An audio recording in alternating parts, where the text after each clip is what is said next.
All right, you guys, so welcome back to part 2 of my silk press video. In this video, I'm really just showing you how I did my makeup for this look, but then also I'm going to show you guys the final results. I'm just starting off by cleansing my face with some witch hazel. And then I'm going to go ahead and reach for my Becca primer and just prime some of the areas on my face where I tend to get the oiliest, such as my forehead, my eyebrows, of course my eyelids. I do have really oily eyelids if I don't prime them. And of course around my nose, and I am trying to fill in some of the pores on my face that tend to show up a little more than I would like them to show up. But then I'm gonna go ahead and grab my e.l.f. Dip Brow Pomade in the shade Ebony. And I'm gonna fill in my brows just also lightly, because I am trying to go for a natural kind of look, not really trying to put on too much makeup or make it look obvious that I'm wearing a lot of makeup. But throughout this video, you'll see that I really don't wear a lot of makeup. But I'm just filling in some of the spaces where I feel like it's kind of, I guess, naked. Yeah, where it's naked, it's lacking, it's needing a fill-in. That's that's what I'm doing. And then I'm a huge perfectionist about my brows, you guys. So excuse me if it looks like, oh my God, it's taking her so long just to fill in a couple spots as natural as it's supposed to look. And one of the things that is weird is that if I'm just doing like a bold look, it doesn't take me as long to do my brows. But if I'm doing a look where I'm trying to make them look as natural as possible, it takes me longer, because I'm trying to make them, I guess I'm trying to do light strokes and not so heavy and rough. But then I'm gonna go ahead and I'm going to grab my Kiss Brow Mascara. It's clear. And I'm just gonna put that on, because I noticed that when I do use it, it just, I don't know, it just makes my brows look really, really natural. I really don't even know how to explain it. I mean, you can use whatever brow mascara that you have, or even, I've heard someone said that they use gel before. I ain't gonna cross that bridge, but I'm using the brow mascara. But I'm just gonna go ahead and just fill in the front. Of course, I feel like the front is like one of the major parts for my brows. And so moving forward, I'm going to grab the LA Girl Pro Concealer in the shade Beautiful Bronze.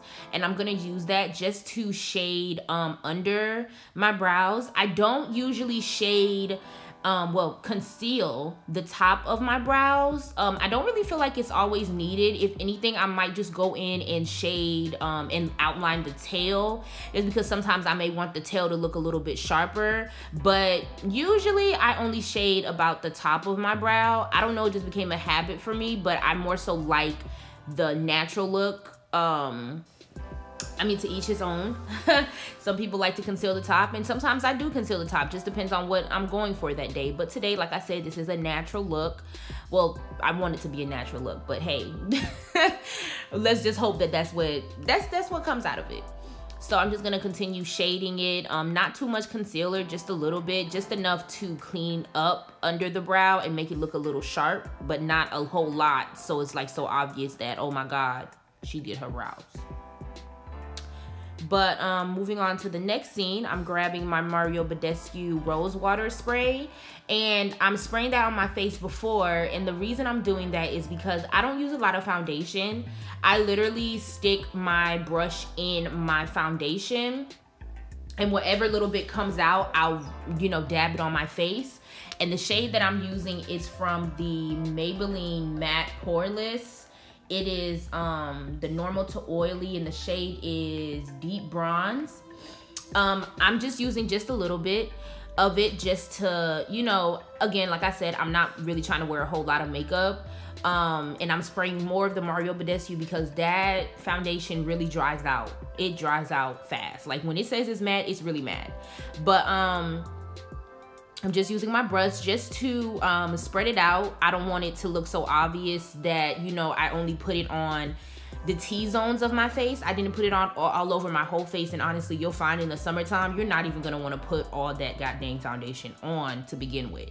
But the key to this trick also is, I would say it does take a good setting spray and a lot of blending. This is what I mean when I say that it would take me longer to do a look like this than it would to take for a all glam look.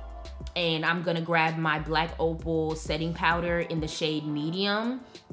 And even with that, I'm not taking a lot of it. I'm taking very, very little, because one thing I've noticed is that when you do set your face with a little bit too much powder, it does make it obvious that you're wearing a whole lot of makeup, even when you're not. I don't know what it is about the powder when you set your face, but sometimes I don't know if that's for everybody, but for me, it does make my face look like that.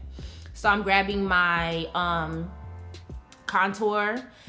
Yeah, my contour powder, and I'm just taking the darkest shade out of there, and I'm going to just lightly contour the outer areas of my face. Not really doing too much, just enough to add just a little bit of color to my face.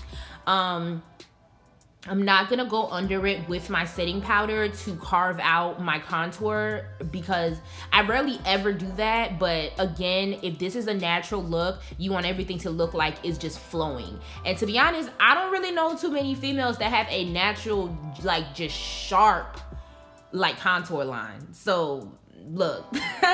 But I'm gonna go ahead and grab like a small little fluffy brush, and I'm going to put some of that brown in my on my eyelids, and also try to contour out my nose a little bit. I like my big nose, so I don't really go for like a small pinched itty bitty nose. It doesn't fit me. But I'm grabbing my Wet n Wild wet liquid highlighter in the shade Gilded Glow, and I'm going to grab a brush in the Mario Badescu Rose Water Spray and just spray a little bit of the rose water spray on the brush, and just rub just a little bit of the liquid highlighter on the brush, and I'm just gonna put it on the high points of my face. And I'm not gonna put a lot of it, just a little. I definitely love the liquid highlighters, because I feel as if the liquid highlighters, they look a little bit more natural in some weird sense. They really do. I mean, highlighters is highlighters, but I don't know what it is about liquid highlighters, but they look so natural. It gives me more of a natural glow than when I use the powder. Now, don't get me wrong, I still like my powders, but I definitely am siding with the liquid highlighter for this look. So I'm just gonna put some in my tear ducts as well. Not too heavy, just a little bit. As I said, with the liquid highlighters, a little goes a long way. But I'm just gonna set my face before I start applying my mascara. And the reason I'm doing that is because I'm not using a waterproof mascara. And one thing I've always noticed is that when I put on mascara and I don't set my face beforehand, it makes my mascara run, and I don't need all that drama after all this work I just put in. So I'm grabbing some e.l.f. mascara, and I'm just going to just lightly stroke my eyelids. And if you guys have not noticed, or if, I mean, I don't know if I'm the only one, but I have the hardest time putting on mascara and not getting my eyelids dirty. And I don't know what I'm doing wrong, and I'm just tired of trying to win in this game of makeup, so I just do what I can. But I'm just going to stroke it just lightly on some parts of, well, not some parts, literally my whole lash line. I'm going to stroke it, but I'm not going to put on too much. And see, there I go trying to clean up because it got messy. But after that, I'm going to grab some of my liquid eyeliner.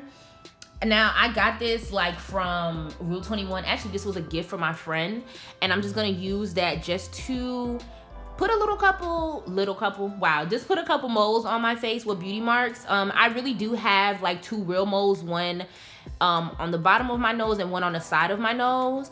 But I tend to do this sometimes when I'm trying to hide a few blemishes on my face. Let's just go ahead and get into the final viewing of my hair. I've obviously had it wrapped up for about maybe 30 minutes now, so I'm gonna go ahead and unwrap it, and then we're just gonna see the final look. But also, I did want to get on camera and show you guys the protector spray that I used in my hair. Now, this is really the only thing I used in my hair. I don't know if you guys can see it, but I got it from Sally's. It was about like $6 plus tax $7. But it's really freaking good. Not to mention, I do believe that the flat iron, I was worried about not having any shine in my hair, but I feel like the flat iron definitely did what it said that it was going to do on the box. The box said that it would add shine to your hair, and it definitely did do that. Being that I didn't add any oil, any grease, or anything of the sort, I literally just washed my hair, deep conditioned it, and that's how I prepped it. And then I put this on and I detangled my hair, and this worked out pretty well.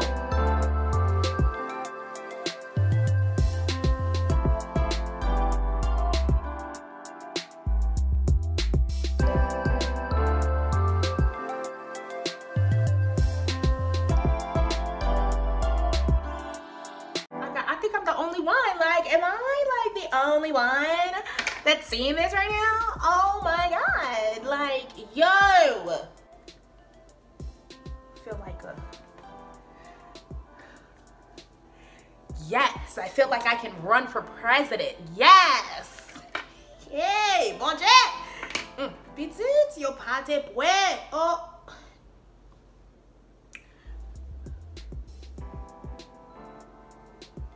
all right, love it. All right, you guys, thank you so much for tuning in today. And if you do have any questions or concerns about, you know, any more questions about the products that I used or how I used them, definitely comment in the comment section down below, and I would definitely try to get back to you guys in regards to those questions. But like, subscribe, share, tell a friend, okay? So they can come and, you know, watch this video and feel like a woman. Like, I feel like I'm a